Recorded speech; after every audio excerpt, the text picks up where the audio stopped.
여러분 안녕하세요. 조민진입니다. 이번 영상에서는요, 일상에 매료되는 법이라는 주제로 함께 하겠습니다.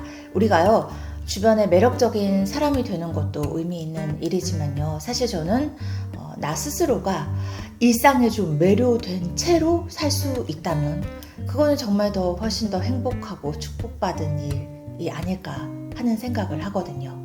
근데 이게 사실 또 서로 다른 얘기는 아닌 것 같아요. 왜냐하면 매력적인 사람들을 잘 관찰해 보면 그 사람 자체가 또 행복한 사람인 경우가 많습니다. 그렇죠? 내가 일단 행복해야 주변도 행복하게 해줄 수 있는 그런 원리죠. 조금 다른 얘기지만 결국에는 비슷한 맥락에서 제가 매번 느끼는 거는 글을 쓰거나 영상을 만들 때도 일단 제가 재밌어야 읽는 사람도 보는 사람도 재밌어 할 수 있는 가능성이 생긴다는 거죠. 그래서 이번 영상 우리 모두에게 유익하길 바라면서 제가 먼저 즐거운 마음으로 시작해 보겠습니다. 사실 제가 최근에 이 책 저 책 막 읽어보다가 그렇지 하고 공감했던 얘기들을 모아서 이번 영상을 만들게 됐습니다. 자, 그러면 일상에 매료되는 방법 첫 번째, 정물화를 보는 겁니다. 누구의 아이디어냐 하면 그 유명한 20세기 대하소설 잃어버린 시간을 찾아서를 쓴 프랑스 작가 마르셀 프루스트의 해법입니다. 은행나무 출판사 고전 논픽션 시리즈로 나온 건데요. 독서에 관하여 프루스트 에세이를 모아둔 건데 되게 반가웠습니다. 왜냐하면 프루스트가 독서뿐만 아니라 화가, 미술에 대해서 쓴 글들이 굉장히 많이 담겨 있더라고요. 샤르덴과 렘브란트라는 편을 보면은 프루스트가 18세기 프랑스 화가였던 샤르댕 작품들을 거론하면서 자기 생각을 밝힌 대목이 나옵니다. 간단하게 정리하자면 만약 당신이 우울하고 권태롭다면 샤르댕 그림을 봐라. 그러면 아마도 내 주변의 평범하고 일상적인 것들에 대해서도 매력을 느끼게 될 것이다 라는 거였거든요. 진짜 그런지 샤르댕 그림 한번 보겠습니다. 이런 것들입니다. 복숭아, 배 같은 과일, 또 티팟, 와인 담긴 글라스, 부엌 도구들, 달걀, 가오리 같은 생선, 정물화입니다. 18세기 프랑스 화가 장바티스트 시메옹 샤르댕은 정물화의 거장이었습니다. 그리고요, 정물화 말고도 주로 서민들의 그 소박하고 평온한 일상 풍경들을 아주 많이 그렸어요. 식사 전 기도라는 제목의 그림, 엄마가 식탁 위에 밥을 차리면서 아이들에게 감사기도 드리라고 말하는 장면이죠. 아무튼 프루스트는 일상에 별 볼 일 없이 느껴질 때 이렇게 샤르댕이 그린 소박한 정물 풍경을 보게 되면 우리가 비로소 이런 일상적인 것들을 음미할 수 있게 된다라고 했습니다. 늘 우리 곁에 있기 때문에 의식하지 못하고 넘기는 삶의 아름다움. 그런데 화가가 그런 낯익은 물건들을 프레임 안으로 끌고 들어와서 그려둔 거를 보면 그래, 현실 속에는 이런 아름다움이 있었지. 나는 늘 이런 것들을 누리고 있지. 혹은 이렇게 그림으로 그려질 만한 평범한 일과를 나 역시 반복하고 있지 하고 의미를 부여할 수 있게 된다는 거죠. 여러분, 세상 만사는 우리가 거기서 의미를 느낀다? 그러면 게임 끝입니다. 일상의 승리죠. 그쵸? 프루스트의 글 한 대목 읽어드릴게요. 110쪽. 샤르댕의 그림을 보면서 당신이 이것은 부엌과도 같이 은밀하고 편안하며 살아있다 라고 말할 수 있다면 당신은 부엌을 거닐면서 이것은 샤르댕의 그림처럼 흥미롭고 위대하며 아름답다 라고 말할 수 있을 것이다. 당신은 비록 샤르댕처럼 위대하지는 않더라도 그의 그림을 좋아한다는 이유만으로 그와 같이 되어서 당신의 세계에서 금속과 도자기는 활동을 하고 과일은 이야기를 나눌 것이다. 저는 실제로 프루스트의 이 글을 보고 막 샤르댕 그림들을 막 찾아봤거든요. 음악도 좀 틀어놓고 그랬더니 보면서 되게 좋더라고요. 정말로. 프루스트가 우울하면 정물화를 보라 하고 그림 얘기를 했지만 이거는 사실 은유적인 해법이겠죠. 정물화를 안 보더라도 일상이 무료하고 권태로울 때 우리가 집안을 한번 둘러보면 나를 위해 있어주는 수많은 정물들, 물건들이 있습니다. 그쵸? 좀 웃길 수도 있는데 저는 가끔씩 그런 생각도 해요. 뭐 이 물건 하나가 내게 오기까지 만들어졌을 과정, 초등학교 수업 시간이 떠오르기도 하지만 아무튼 말없이 내 의도에 따라 쓰여지고 있는 이 많은 물건들, 정물이 있잖아요. 그런 생각이 들면은 진짜 나를 위해서 있어주는 것들이 되게 많네 하는 생각이 들어서 정말 감사한 마음이 듭니다. 여러분, 저는 뭔가 기분을 리프레시하고 싶을 때 일단 양치하는 습관이 있는데 뭐 치약, 칫솔 이런 거 되게 진짜 흔하고 별거 아닌 거지만 이런 것들이 없으면 일을 어떻게 닦나? 뭐 이런 생각 가끔씩 하거든요. 그럼 진짜 와 되게 고맙다 하는 생각이 들더라고요. 아무튼 여러분께도 프루스트의 의도대로 샤르댕의 그림이 그 효용이 전해질 수 있었으면 좋겠습니다. 자, 일상에 매료되는 법 두 번째.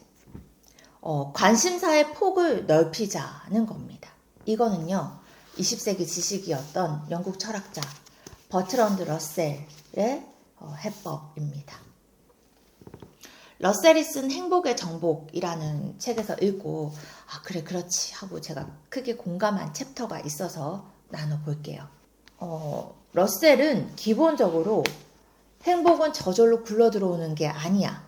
쟁취해야 한다라는 생각을 가진 사람이었고요. 그래서 내가 이렇게 행동했더니 진짜 행복해지더라 하는 비법을 이 책에 담았습니다. 그 중에 폭넓은 관심, 튼튼한 인생이라는 챕터가 있는데요. 쉽게 말해서 이런 겁니다. 가족이나 뭐 일, 직업 같은 우리의 주된 관심사 외에 이거는 당연한 거고 그래서 차치하고요. 그 밖에 취미나 취향의 영역에 있는 관심사의 폭이 넓을수록 사람이 더 행복하게 살 수 있다는 거예요. 그러니까 예를 들어서 우리는 내 생계가 걸린 일 혹은 나의 전문 분야 때문에 생기는 긴장감을 풀 수 있어야 하는데 그러려면 기분 전환거리가 있어야 된다는 거죠. 그리고 그 기분 전환거리는 자기가 평소에 흥미를 갖고 있는 관심사라는 거죠. 프로페셔널의 영역 말고 이 아마추어의 영역에서 즐기고 몰두할 수 있는 거리가 많으면 많을수록 좋다는 겁니다. 뭐 걱정거리나 안 좋은 일이 생겼을 때 항상 중요한 거는 이게 내가 노력해서 바꿀 수 있는 일인지 아닌지를 판단하고 만약에 내가 좌우할 수 없는 일이라면 괜히 애태우지 않는 게 현명한 자세인 것 같습니다. 이 러셀은 사람이 불행을 제대로 극복하기 위해서도 행복할 때 폭넓은 관심사를 길러두는 게 중요하다고 조언합니다. 위기가 닥쳤을 때 자기 생각과 감정을 조율해서 평정심을 찾을 수 있도록 도와줄 만한 다양한 도구들을 스스로 마련해 두라는 거겠죠. 저는 뭐 흔하지만 책, 음악, 그림 뭐 그런 겁니다. 근데 더 많으면 많을수록 좋겠죠. 삶의 지원군이 그만큼 더 많아지는 셈이니까. 책에서 되게 마음에 드는 표현이 있었어요. 246쪽. 우리는 결코 인생의 폭을 협소하게 제한해서는 안 된다. 인생의 폭이 협소할수록 우연한 사건이 우리 인생의 모든 의미와 목적을 마음대로 주무를 수 있게 된다. 자기가 열정을 쏟아서 주력하는 과업이 있으면 있을수록 그거하고 상관없이 좋아하는 것들을 많이 만들어 두는 게 정말 중요한 것 같아요. 제가 첫 책에도 썼는데 영국 수상 처칠이 그래서 그림을 그렸다고 하죠. 그저 즐기기만 하면 되는 아마추어의 영역인 그림 그리기를 통해서 본연의 정치적인 임무에서 오는 스트레스와 긴장을 풀었다는 거였습니다. 일상에 매료되는 법, 마지막으로 소개해드릴 해법은요. 즉시 실행하라 입니다. 행동력을 발휘하자는 얘기입니다. 이 책은요. 제가 최근에 서점에서 넘겨보다가 뭐 이런저런 사례가 많이 담겨 있어서 그냥 샀거든요. 하버드 100년 전통 자기관리 수업. 하버드 나온 것도 아닌데 집에 하버드 어쩌고 하는 책 되게 많습니다. 아무튼 여기서 192쪽 목표가 확실하면 즉시 실행하라는 챕터가 있는데 다 아는 말이죠.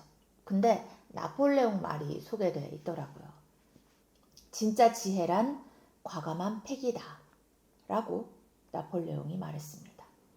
그러니까 망설이거나 뭐 주저하지 않고 용감하게 행동할 수 있어야 된다는 얘기를 한 건데, 과감하게 판단하고 행동하는 거 사실 제가 최근 몇 년 내내 꽂혀있는 삶의 자세이거든요.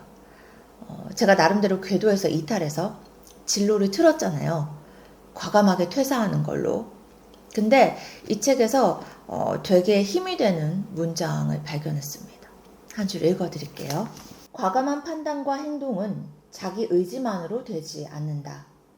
수많은 경험이 축적되고 옳은 선택을 할 수 있는 지혜가 누적되어야 가능하다. 이를 위해 공부하고 훈련을 멈추지 않아야 한다. 그러니까 여러분, 실행력이나 뭐 행동력 또한 사실 하루아침에 거저 생기는 게 아니라는 말을 한 거죠.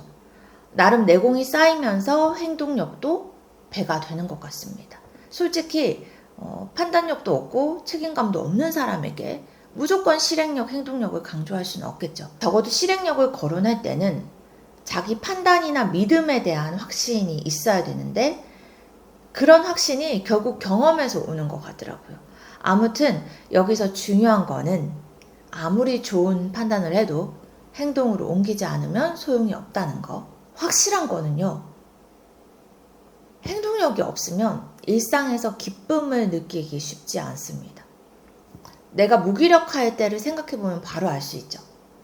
머릿속으로 생각만 하고 움직이지 않을 때 괜히 짜증만 나는 경험 많이 합니다. 그쵸? 프루스트나 러셀의 책 다 읽어보면 뭐 삶의 아름다움이나 행복은 쟁취하는 거라는 말을 하고 있더라고요. 이번 영상이 일상의 행복을 쟁취하는데 작게라도 도움이 될 수 있기를 바라보면서 마무리하겠습니다. 구독과 좋아요 또 댓글로 함께 해주시길 기다리겠습니다. 또 뵐게요.